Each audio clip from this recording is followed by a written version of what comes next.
జీవితము నిత్యము కాదు, మరణము నిశ్చయము శరీరధారికి. కావున మనం ఇప్పుడు ఎందుకు దుఃఖింపవలయు దేవి? దుఃఖించిన మాత్రం ఉండిన ప్రయోజనమేమి? అదియునుగాక ఈ లోకముని ఎవరికైనాను ఏది శాశ్వతము, ఏది నిత్యము, ఏది సత్యము? అత్తమామలు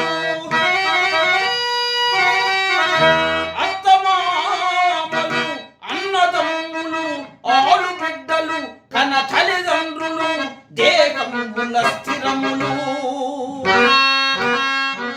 మృతి సమయమున సర్వములు వ్యర్థములు దేవి. అత్తమామలు ఆలు బిడ్డలు అన్నదమ్ములు బంధుజనులు సర్వములు వ్యర్థములు. కంటగత ప్రాణములు ఉన్నంత వరకు సత్యమును మాత్రము మరువకుము దేవి. అదే మన రక్ష, అదే మన దీక్ష. ఈ తనువులు వసిపోయినను, ఈ ప్రాణములు అనంత వాయువులలో లీనమైపోయినను సత్యమును మాత్రము మరువకుము దేవి. సత్యమొక్కటే సహాయము,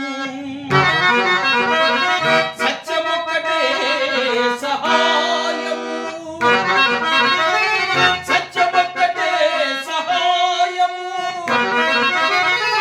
సత్యమొక్కటే సహాయము.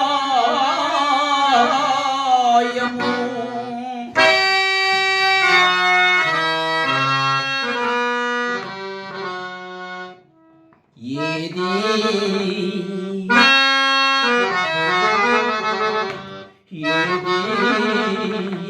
కడబడదెచ్చట నా భాగ్యలక్ష్మి, ఎటుపోయెనుకో.